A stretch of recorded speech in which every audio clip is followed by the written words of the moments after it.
What's good, YouTube? It's Sportacular here with another video. And man, I am excited because guess what came in the mail today? Yes, we've got the Oilers jersey. It came in the mail yesterday. I'm excited to wear it to one of the Oilers games this year, where they're going to be wearing the Oilers jerseys this year. I am excited. I can't wait. I looked at it and it said that we're going to wear them against the Falcons and the Houston Texans. So it's going to be very interesting to see who really deserves the Oilers name once the Texans and Titans game happens. But let's dive right into this video today. I'm going to be talking about how I feel about this season, how I think it's going to go, all that other stuff. And I'm also going to talk about the preseason. So let's start with that. Before we get into it, though, make sure you guys leave a like, subscribe, and comment. And also, I will be leaving my social medias down in the description below, where you can follow me on Instagram and Facebook. So I'll leave all that in the description below, but let's go ahead and dive right into this. So, training camp, we are almost done with training camp, about to hit the games. I think there's joint practices happening right now as of this moment. I don't know exactly who we're going to be playing in those joint practices, but I do know this: Chicago, first preseason game, and I've got to say, man, I think Malik Willis is going to end up being your starting QB that game, and Will Levis will play in the second half because Malik Willis is already in year 2. He's been with the team. He obviously knows the ins and outs of the team, all that other stuff. So he's going to get the start at the preseason game Saturday, August 12th. So can't wait to see what these QBs can do. Another player I'm excited for to go into the preseason is Tajay Spears.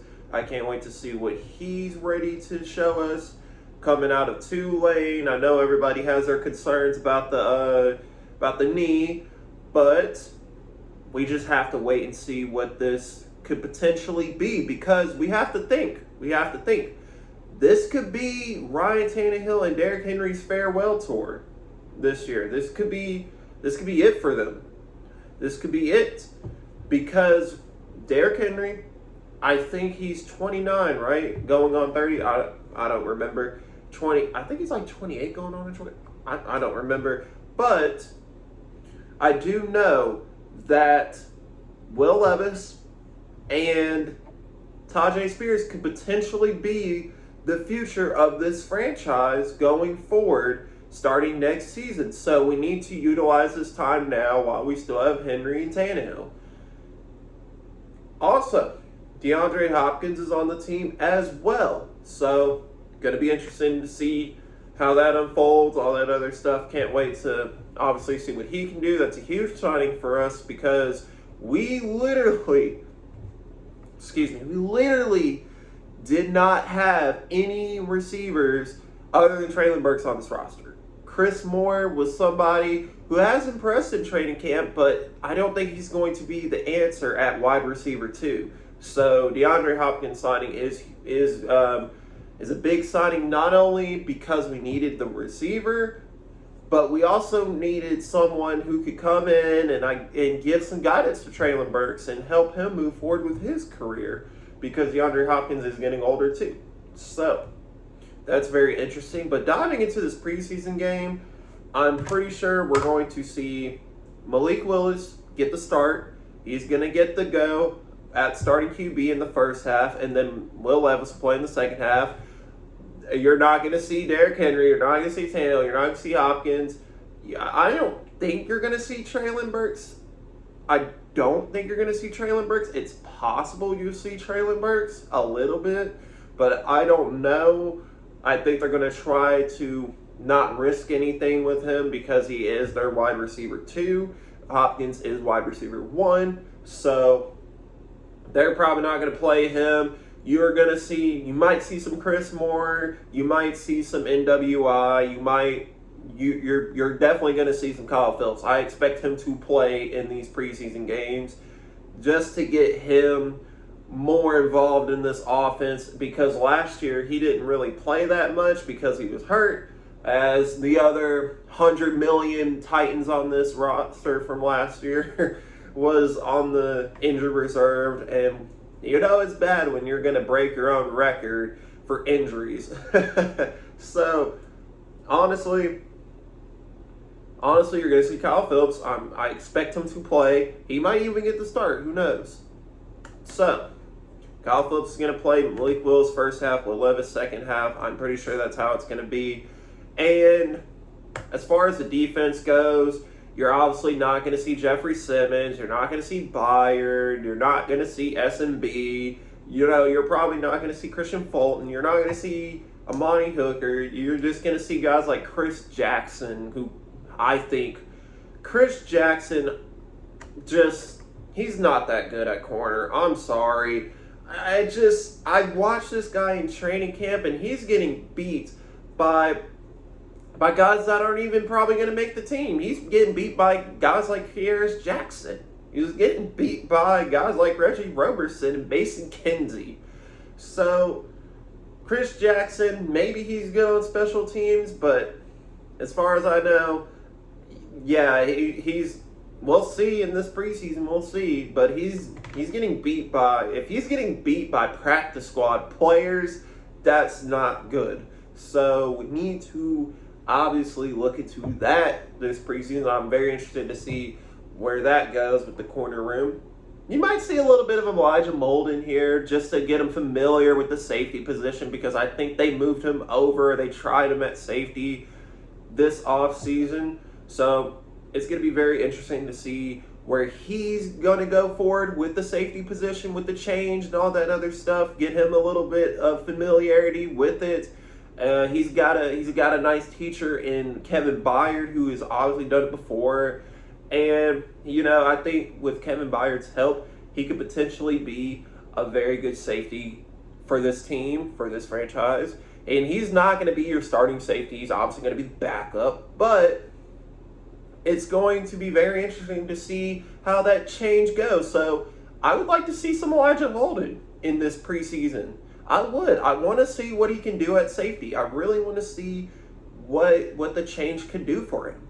It could be better for him now. Who knows? Chris Harris, the defensive backs coach, might have made that change. He might have been like, Elijah Molden is just better at safety.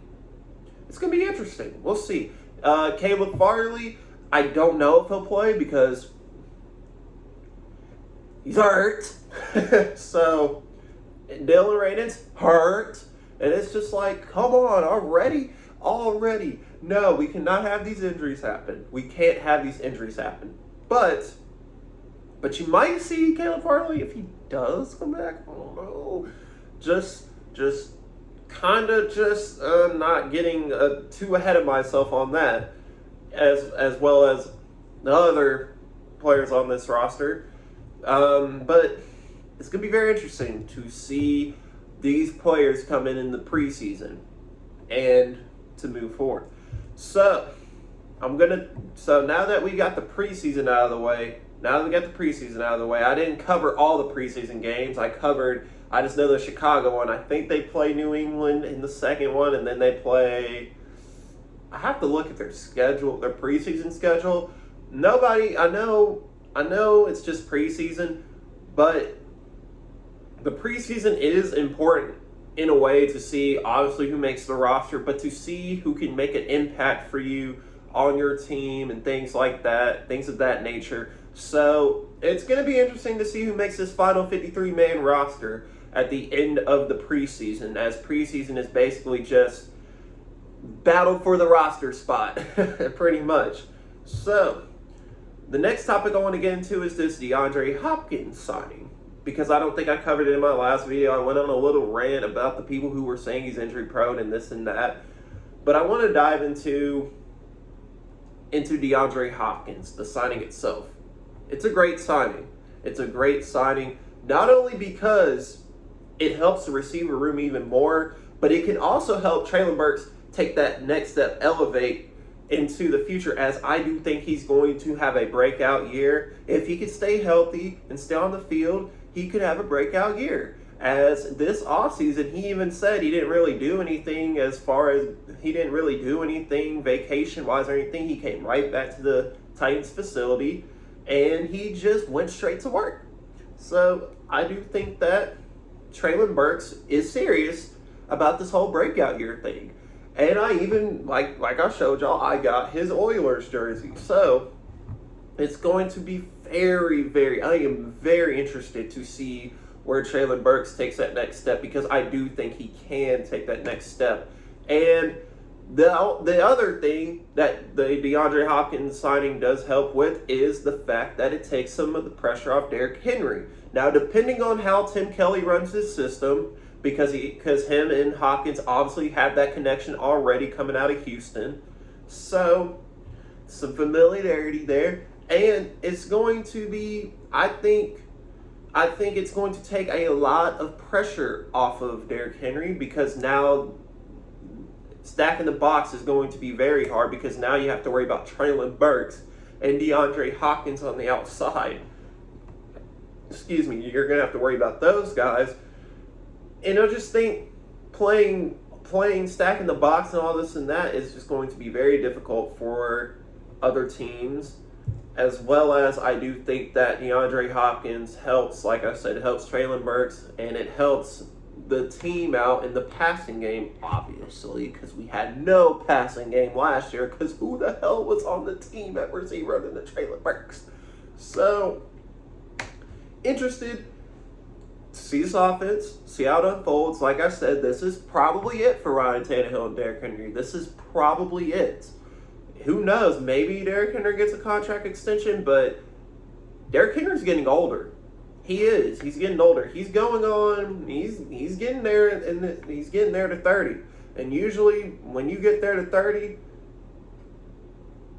the running back position, it starts to slow down, And then you've got, look at AP. He had a great year. He had a great career, and then eventually injuries caught up to him.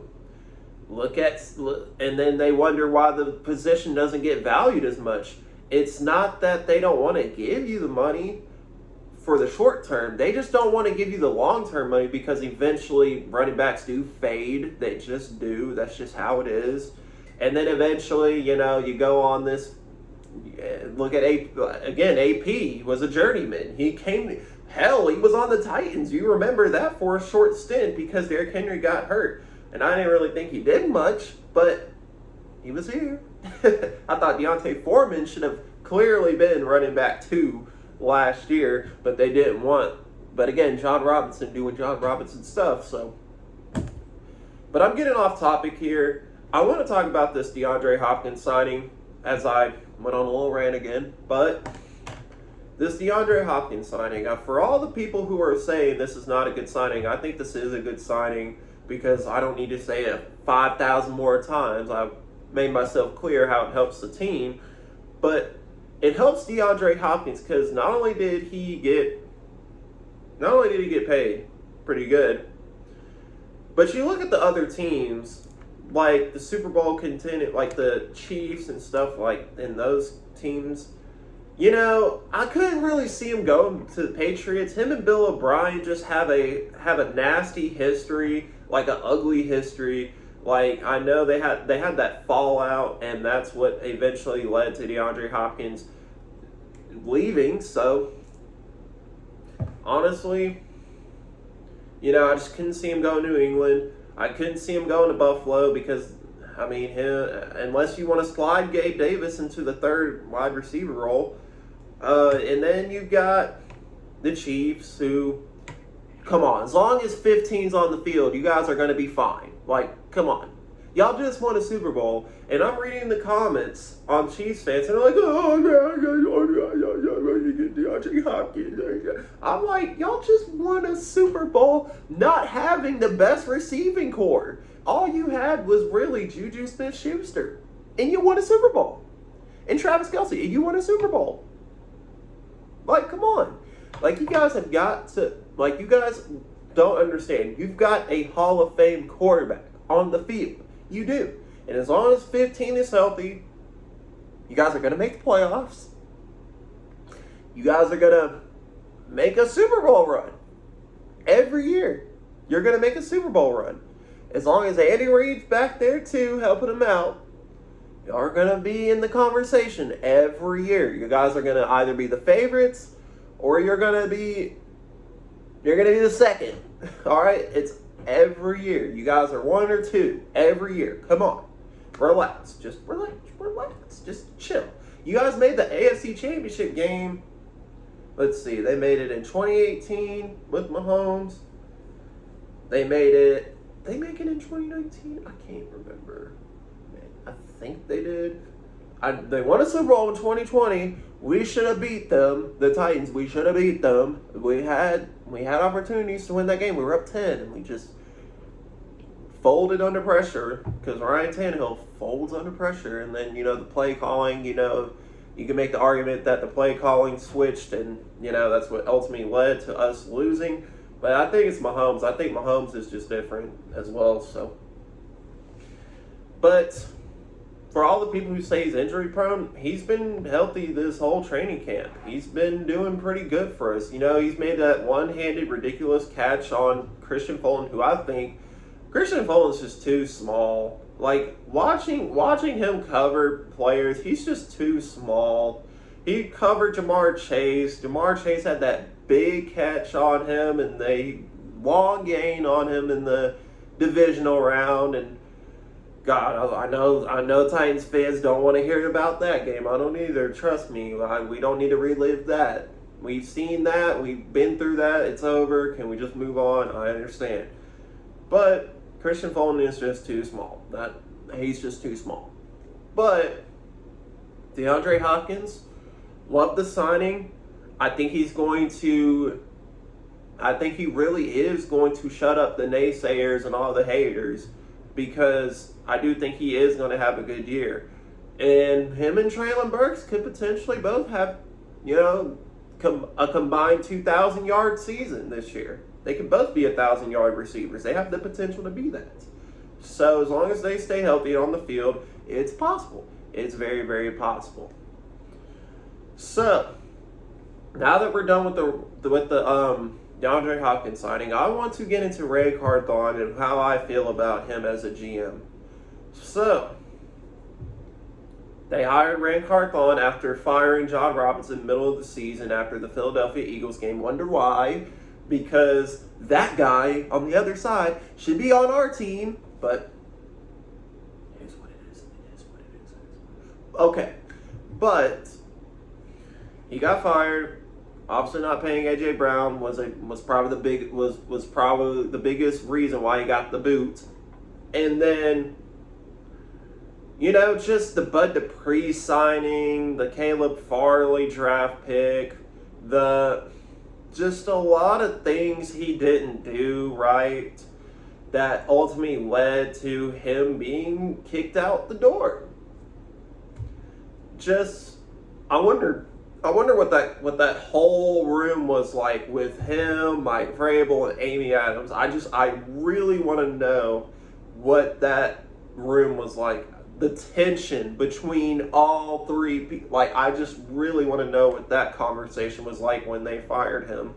It was probably not the best.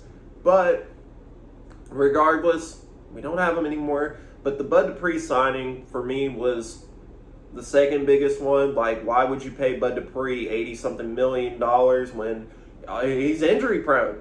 The Pittsburgh Steelers got rid of him for a reason. He's injury prone. He just is. He can't stay on the field. And you want to pay this guy $80 million? And then, he had the incident at Walgreens.